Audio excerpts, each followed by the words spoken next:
Em todos os momentos da nossa vida, nós tomamos decisões. Nossa vida é caracterizada por escolhas. Nós fazemos muitas escolhas, muitas tomadas de decisão. Algumas decisões são importantes, outras nem tanto, outras são corriqueiras. Chegar até aqui nessa noite, por exemplo, você tomou várias decisões corriqueiras. Você decidiu a roupa que você usaria, você decidiu como você viria, o caminho que você ia fazer, você decidiu se você viria, alguns decidiram não vir, você decidiu o horário, várias decisões que são corriqueiras. Mas a maioria das decisões que nós tomamos não são tão simples assim. Ou, se não a maioria, muitas delas não são tão simples. Não são com tão pouco valor moral. Ou mesmo decisões que tomamos sem pensar, muitas vezes elas trazem um valor moral muito maior do que a gente imagina. Como, por exemplo, você decidir a roupa que você virá à igreja pode parecer algo muito simples, mas é um ato, uma atitude que está cercada de um valor moral muito grande. Algumas decisões elas terão influência por mais tempo, peso na sua vida por mais tempo. Talvez foi assim quando você escolheu a sua carreira.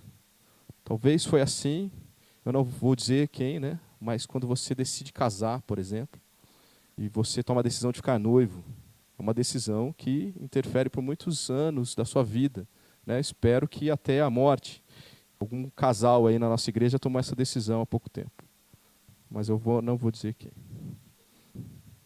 Demanda um pouco mais de cuidado, de reflexão, de compreensão, mais atenção. Algumas decisões interferem na vida de outras pessoas.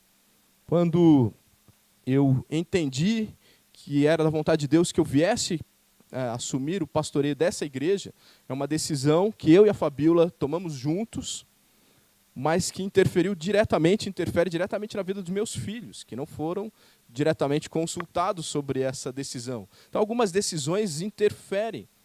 Muitas vezes, então, estamos frente a frente com algo muito importante, prestes a dar um passo que pode envolver muito mais do que aquele momento, do que nós mesmos. Como igreja também, vira e mexe, nós tomamos decisões assim. Como famílias, com frequência, nós tomamos decisões assim. Para momentos como esses, importantes, não os corriqueiros, mas para esses momentos importantes, complexos, difíceis, queria que a gente pudesse tirar algumas lições da vida de Josué. Josué foi auxiliar de Moisés por cerca de 40 anos. Saiu do Egito ainda um jovem. E agora, quando começamos o livro de Josué, ele está às portas da Terra Prometida. Há um rio que o separa, com aproximadamente 60 anos de idade, mas perdeu o seu líder. E agora ele é o líder, e ele temeroso. Talvez ele está muito mais temeroso agora do que ele parecia na sua juventude, quando ele foi um dos 12 espias enviado por Moisés para ver a Terra Prometida. Naquele momento ele estava bem confiante. Mas agora, como líder, ele se mostra um pouco ou demasiadamente temeroso. Como agir? O que podemos aprender então com Josué? Abra sua Bíblia em Josué, capítulo 1. Eu quero ler com os irmãos os versículos de 1 até 9. Josué 1, 1 a 9.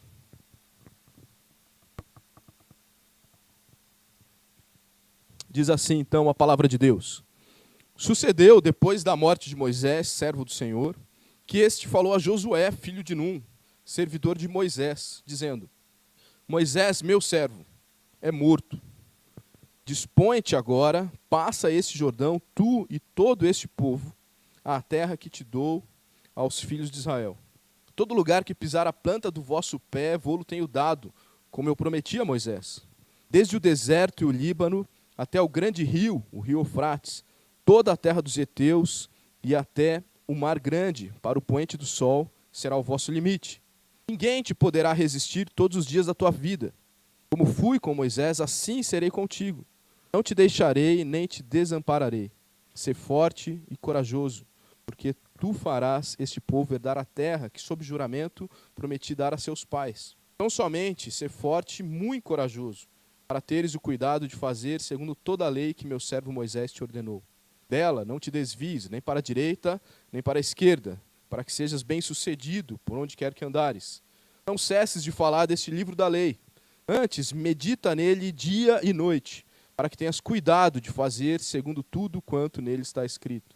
Então farás prosperar o teu caminho e serás bem-sucedido. Não te mandei eu? Ser forte e corajoso. Não temas nem te espantes, porque o Senhor teu Deus é contigo por onde quer que andares. Amém. Diante desse quadro, nós podemos tirar ao menos 4 lições que nos ajudam a acertarmos no momento de tomada de decisão.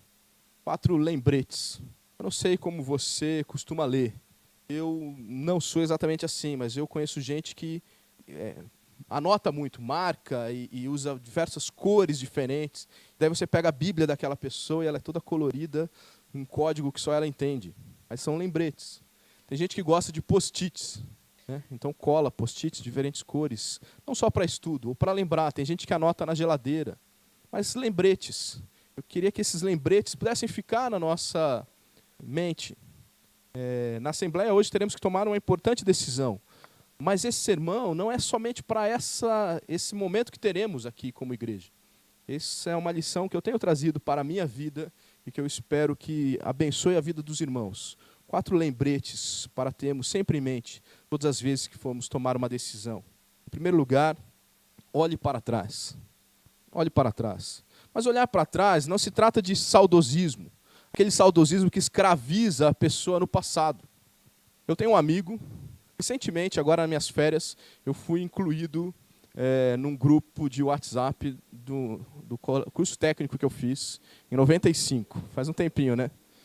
Curso de informática. Eu fico pensando, em 95 não existia nem internet ainda, e a gente fazia um curso de informática. E em 95 eu conheci o André. O André era um grande amigo naquela época, baterista, e a gente tocava junto, tinha banda. Só que o tempo foi passando e a gente viu que não era tão competente assim. Talvez o André era mais competente do que todos nós, musicalmente. Mas a gente foi vendo que essa ideia de viver de banda era coisa de adolescente, de moleque. E isso foi passando, e cada um foi seguindo a sua vida, cada um fez a sua faculdade, seguiu, casamos. Mas o André, infelizmente, não. A vida não seguiu para ele. Ele continua olhando para trás, escravizado no passado. Ele continua nesse grupo, lembrando. Lembra quando a gente tinha banda? Eu lembro quando tinha banda, quando eu tinha cabelo. Eu lembro, mas ficou no passado.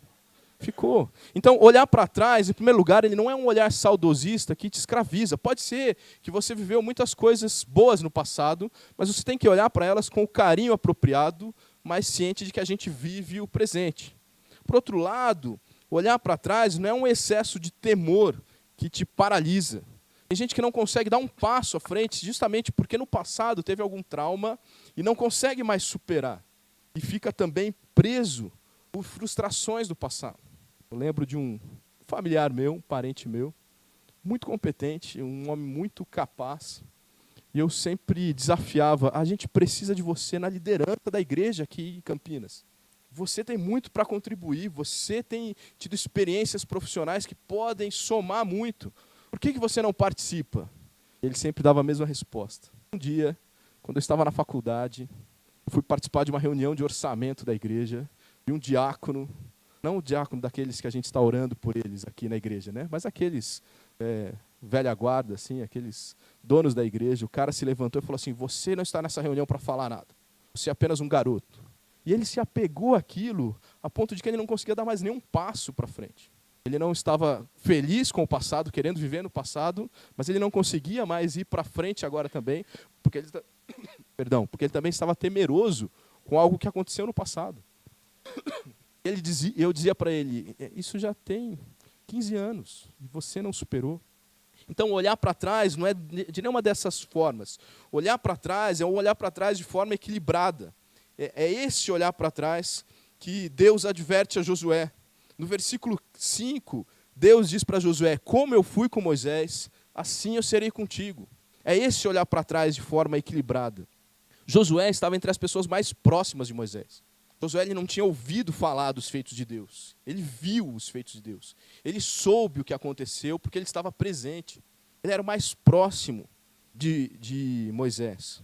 Ele estava lá quando, por exemplo, Miriam e Arão, os irmãos de Moisés, questionaram a liderança do seu irmãozinho mais novo. E ele viu como Deus mesmo resolveu a questão deixando Miriam doente. Você pode ler essa história lá em Números 12. Josué também estava perto de Moisés quando Corá, Datã, Abirão e outros 250 homens se levantaram contra Moisés, questionando a autoridade de Moisés. E ele viu como Deus resolveu a situação. A terra se abriu e engoliu aquelas pessoas. Ele viu quantas vezes o povo teve sede no deserto, quantas vezes o povo teve fome, quantas vezes Deus foi desafiado e como Deus agiu.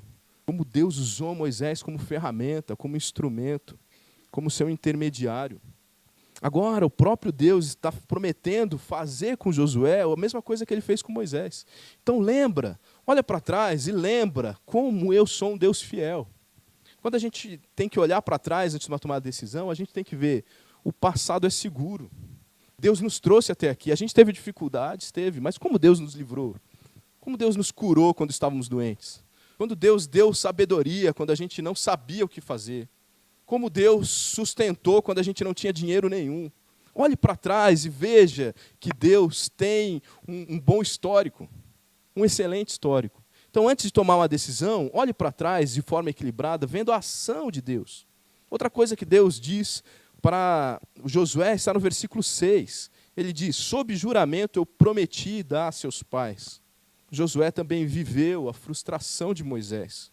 Quando Moisés, irritado com a insatisfação do povo, desobedeceu o Senhor, batendo na rocha ao invés de falar com ela. Por causa desse gesto que me parece tão simples, Moisés foi proibido de entrar na terra prometida. Está lá em Números 20, 12. Josué também presenciou Moisés insistindo em oração para que Deus mudasse de ideia. Mas Deus não mudou. Em Deuteronômio 3, 26, Deus é muito enfático com Moisés. Eu não quero mais ouvir falar disso. Eu já decidi, está decidido. Por quê? Porque nosso Deus é imutável. Nosso Deus não é um Deus mal resolvido. Nosso Deus não é um Deus inconstante. Ele não é alguém que está na crise da puberdade, ou na crise da meia-idade, ou na inconstância da infância. Nosso Deus, ele sabe o que tem que fazer, decide, ele não muda, não porque ele é teimoso, mas porque a sua decisão é perfeita. Esse Deus imutável é que deveria vir à mente de Josué agora. Olhe para trás, eu prometi isso para os seus pais. Então eu vou cumprir, porque eu sou o Deus que cumpre promessas, e agora eu decidi cumprir com você. Você vai ser o líder para eu cumprir essa promessa que eu fiz para o seu antepassado Abraão, muitos anos atrás. Então, olhar para trás de forma equilibrada é relembrar da providência de Deus na sua vida. É relembrar da intervenção do Senhor em seu favor. Quantas vezes você achou que não teria solução, mas Deus te livrou?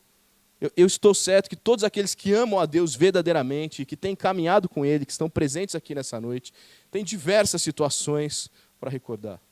Tem diversas situações para recordar. Acostume-se a fazer esse exercício. Olhe para trás e veja tudo que Deus já fez por você. Mantenha viva em sua memória a lembrança de como Deus é fiel. Você que é baptista como eu, vai se lembrar do hino 329 do cantor cristão. Que por razões óbvias, Gavião, eu não vou cantar aqui, tá bom? Fique tranquilo. Conta as bênçãos, conta quantas são, recebidas da divina mão. Uma a uma, dize-as de uma vez. Sabe o que vai acontecer? Você vai ficar surpreso com tudo que Deus já fez na sua vida. Você precisa olhar um pouco mais para trás e ver como esse Deus tem sido fiel a você. Tem te dado muito mais do que você pediu, muito mais do que você merece, muito mais do que você imaginou. Não espere apenas os momentos de decisão ou os momentos de adversidade para se lembrar dos feitos do Senhor. Mas mantenha isso constantemente fresco na sua mente.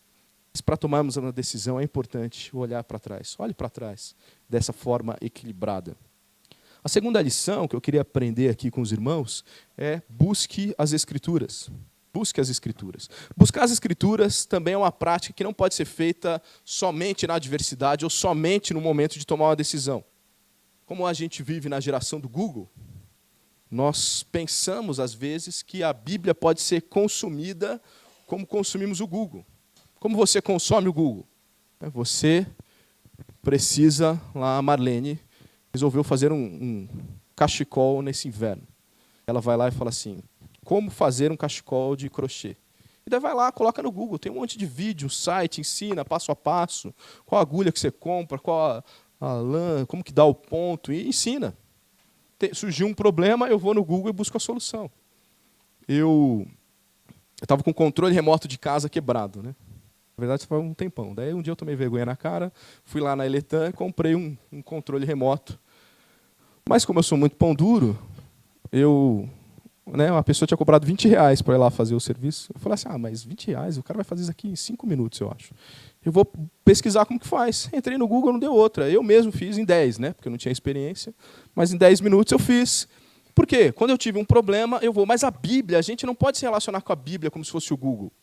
Não dá certo. E agora? Será que eu mudo para a extrema ou continuo como pastor de juventude em Campinas?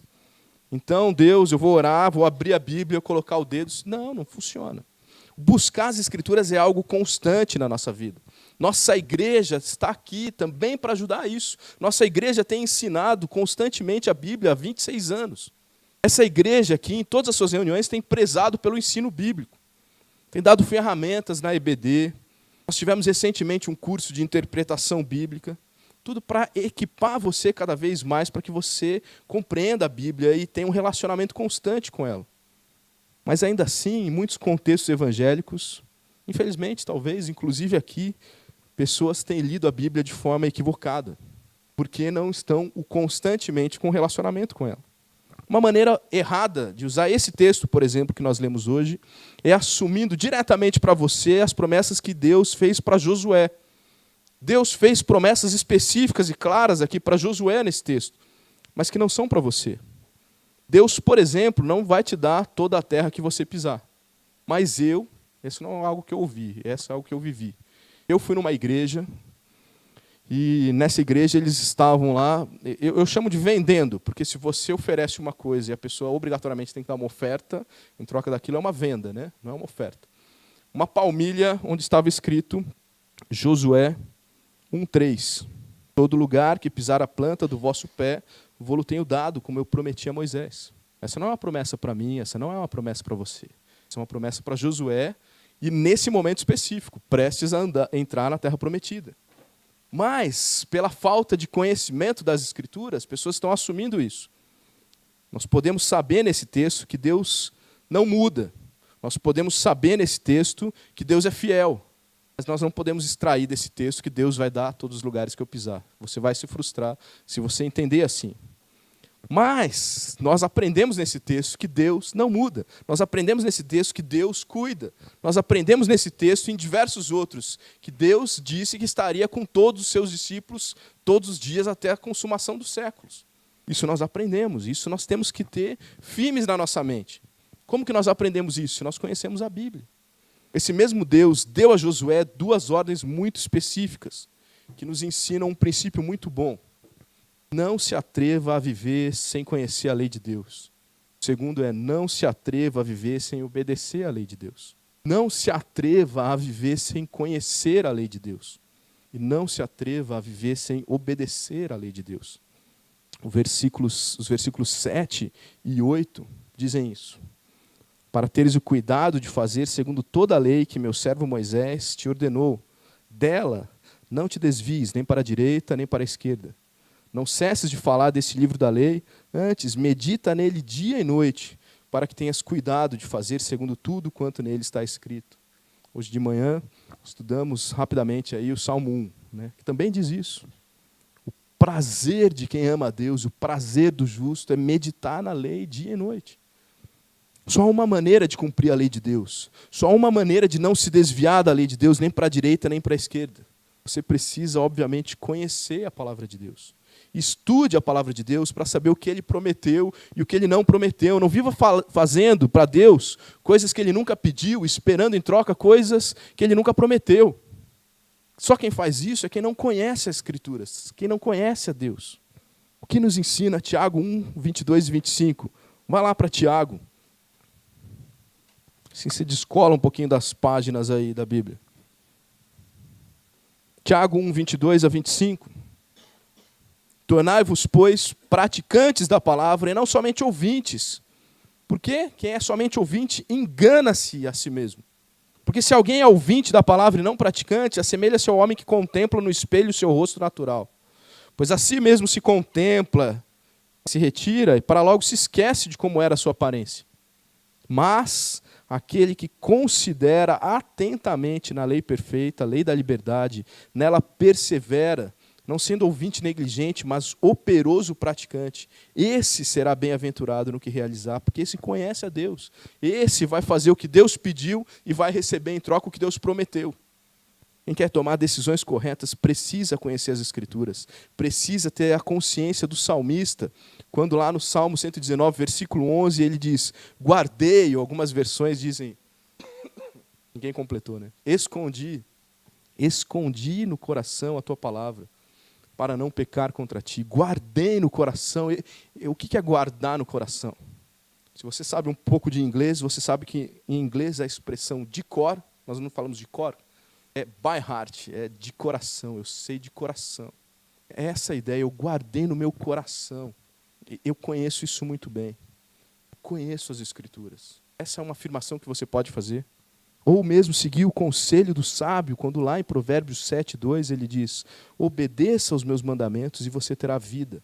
Guarde os meus ensinos como a pupila dos seus olhos. Eu gosto demais desse versículo.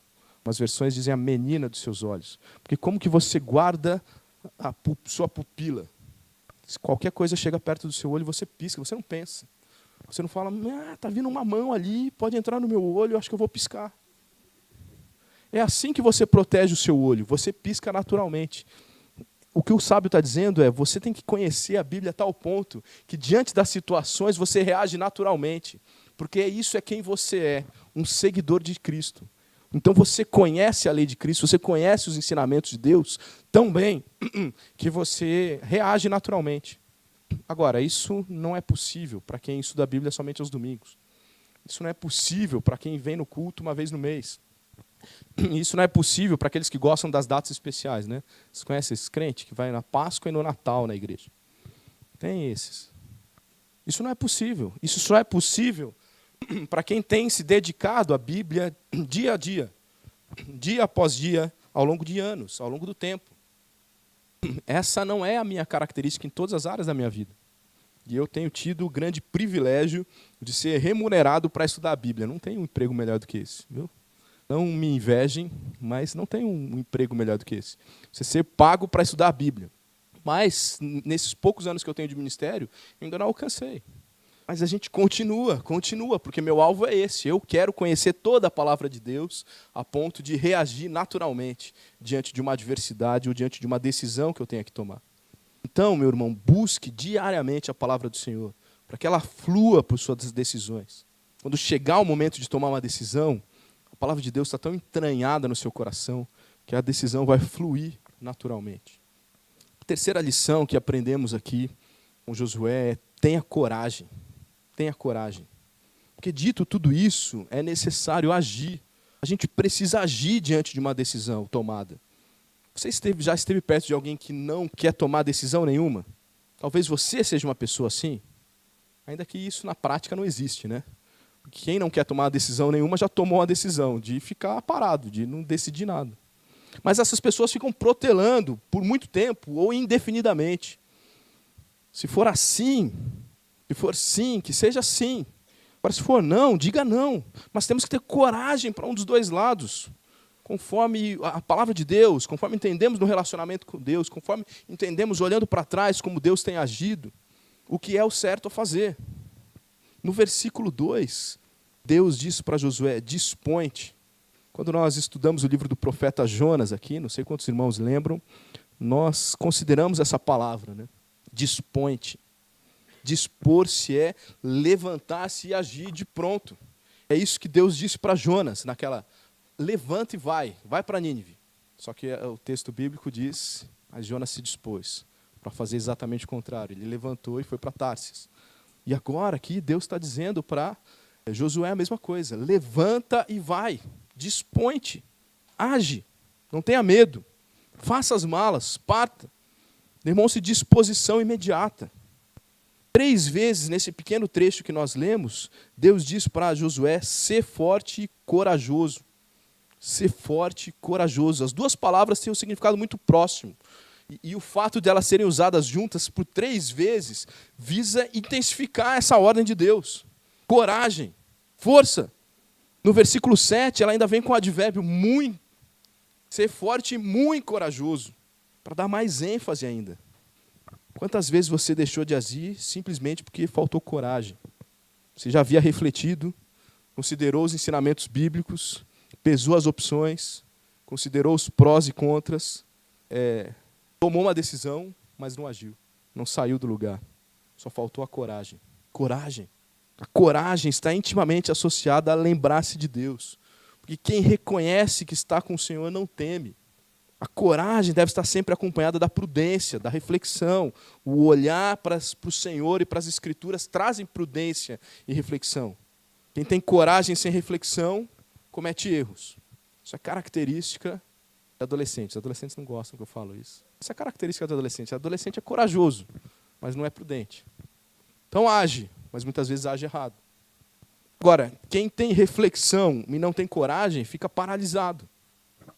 A gente precisa ter prudência e coragem. Considerar e agir. Esse é um ensinamento que Josué também nos traz. E quarto post-it, a quarta lição, apegue-se a Deus. O versículo 9 diz, porque o Senhor teu Deus é contigo, por onde quer que andares.